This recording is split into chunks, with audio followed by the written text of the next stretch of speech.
So guys, mulijionea hii kesi ya Sharon Otieno and ule former governor wa Migori, Obado ama ni Obado. Unaona sasa zile maneno ambazo imagine mzee mzima saa hii ako kotini akikisi kesi za kuua mtoto wa mtu. Wanaume, ile siku mtajua kurudisha hiyo kitu yenu kwa zipo na mfunge zipo zenu na mkae na bibi zenu na mlee watoto wenu. Na vitu kama hizi aibu dogo kama hizi zitawacha. Na pia nyinyi wasichana yopo hata mnalana. Na niliwaambia kama hauko ready kulana na stories zingine kama hii ya Sharon, hautawahi learn na hautawahi change. Sasa najua kuna msichana wako pale nje ameona hii kesi, ameona vile Sharon alifanyiwa na bado tu ako pale, bado anapigia mwanaume mwenye ameoa, mwanaume ako na boma simu. Wewe endelea kutext. But ile siku utajipata pabaya. Ndio utajua. So, mzee, mliona zile drama ziliendelea pale. Wakilia pale.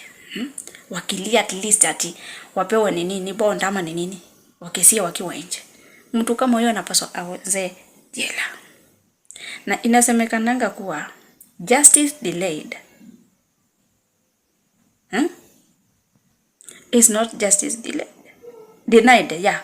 Justice delayed is not justice denied. Sijui kama nimesema vizuri, basi kuna kuanga hivyo. Imagine imekuwa 8 years kutoka Sharon na uliwa, ilikuanga 2018. That's when Sharon aliuliwa. Sharon alikuwa mtoto mdogo sana, 26 years.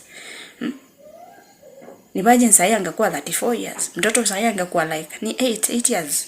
Is it 8 years? 8 years. Yes, mtoto sasa angekuwa na miaka 8. But juu ya mtu kujipenda sana akaamua kuua msichana. Alafu mtu anakuja pale kulilia familia. Imagine family, mliona hata hiyo familia vile ile. Imagine hiyo ni miaka 8 imepita, but the family wana feel the pain. Familia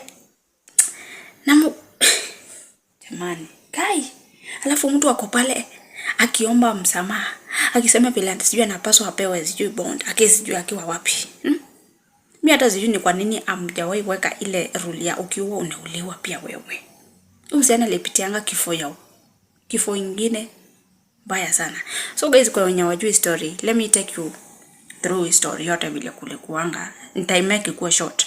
Labda kwa mwenye ajui ile kitu naongelelea ama labda hajapata na hiyo kesi. So ilikuwa 2018 and then this girl Sharon alikuwa bado uni anasoma and all that, akapata na this governor, wakaanza kudate and all that. So ile tu kwa upuzi, niseme tu ni kwa upuzi kwa wasichana wanakuanga tu na kale ka mentality ati ukibebea mtu mimba ndio love itakuwa mingi. But usiwahi jidanganya kwa mtu yeyote akuwa kuna pesa, kuwa na pesa. Ati sasa nikibebea fulani mimba sasa ndio atanipenda zaidi. Jamani, utakuwa umefanya makosa kubwa sana. So after watu wameanzisha hii relationship yao, wakakuja wife akasuspect, wife akaconfront the man, the guy akakataa, akasema hakuna kitu inaendelea pale. So after that kuna mtu tu alimu-expose pale kwa ile hoteli walikuwa wanaenda kukula, ndo akajulisha nani? Bibi. Kumbuka hiyo time bado Sharon hajapata mimba. Bila alikuja akapata ball, mwanaume huyo former governor hakuwaitaka mimba. Alikuwa anajaribu kuprotect ama kujinini reputation yake. Yani hakuwa anataka kuharibiwa jina. Kumbuka hiyo time bado alikuwa governor and all that. So kuna ile tu mtu hataki kuharibiwa jina, hataki So huyu governor akampea 30k aende atoe mimba. Na yeye Sharon hakutaka. Ni wale watu walikuwa like unapenda mtoto wako, unasema hata liwe wale usitoi mimba. Na hiyo kitu haikuifurahisha ujamaa. Ile jamaa alisikia mambo ya mimba na msichana amekataa kutoa, jamaa alitoroka. Akamblock na akaacha kufuatilia mambo zake. So then Sharon akaamua kumexpose, akaamua kumvua nguo. Na hapo sasa ndio alijitia kifo.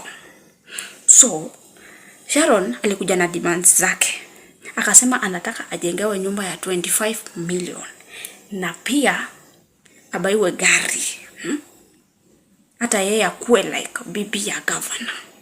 So governor aliangalia hivi akaona msichana sasa anataka kunimaliza.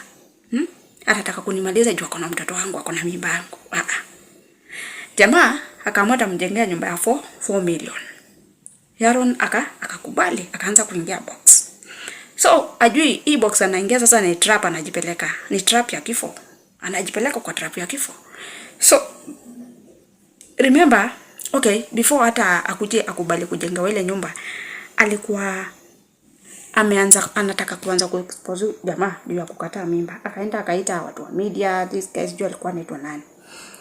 So hao vile walijua fulani anakuja kufanya interview na fulani, wao si walikuwa already wanajua.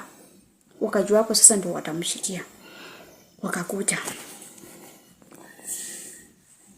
I think huyu jamaa pia wa interview ni kama pia kuna venye walikuwa wamesikizana na governor na watu wake. Juu vile Sharon aliitwa, hakuwa anajua kama watakuwa. Vile yeye alikuja, wote wali like kidnapiwa wakawekwa kwa gari, but ule mtu wa interview alimanage akatoroka. Though aliumia cause aliruka yeye, aliruka gari ilikuwa ikiwa inaenda, aliruka cause ni kama alijua hapa atajiokoa. Cause hata yeye alikuwa anaenda kumexpose, so hao watu wako na makasiriko na yeye. Na labda walikuwa wamemuonya wakamwambia story usikave, usifanye anything na akusikia. So vile alitoroka, Sharon aliwachwa pale, and then hapo ndio walienda wakaua Sharon, wakamdunga mpaka wakaua ule mtoto. Na I remember hiyo time Sharon alikuwa 7 months pregnant. Imagine amekufa na mtoto. Hiyo ndio Sharon alikufanga. Na huyu jamaa aliamua kumuua ni juu after amekata mtoto. Hapo kuna mali nilikuwa nimeruka. After huyu jamaa amekuja amekata mimba, Sharon alitext mtoto wa huyo governor kijana, akamuelezea mambo ya mimba na all that. Sasa mwanaume ni kama aliona huyu mtu anataka kuniharibia nyumba, sijui nini. Hapo sasa ndio mambo ilianza kuwaka, and then hapo ndio Sharon alikufa. Alafu unataka kuniambia ati mtu utakuja uniambia utaenda kwa koti useme upewe nini ukesi ukiwa nje. Namna gani? Watu waozee jela. Shida ni eti Kenya yetu hakunanga justice. Unaweza ona mtu amekamatwa, kesho yake usikie tu ako free tu, anatembea tu, ako huku nje anarandaranda, na ulimwacha ameshikwa. Hiyo ndio shida hii Kenya yetu. Corruption iko kila mahali. So kama wewe ni uhusiano kwa pale nje, hao watu wenye pesa mingi hawa wasikudanganye, na usijidanganye kwa bebe ya mtu mimba ati umemweza. No. Na labda kama amekuja amekataa mtoto, wewe wachana na yeye, sahau na yeye, wacha kushindia mambo ya kutaka kuwa exposed, kwa sababu sasa ndio mnapata wasichana wengi wanauliwa. I hope umeshika masikio na umesikia. Wakusikia na asikie. Wakujifunza na yani wakula na hii kesi ya Sharon alani nayo. Najua sasa kuna mwenye bado anatuma text. Unatumia mtu wako na familia ma text juma nini? Uendelea tu. Mimi sina kitu ya kusema. But huyo mtu auzaije la kuna huruma. Aiza kuna huruma. Ama wewe unaonaje? Let me know what you think. Because hiyo story ni uchungu sana.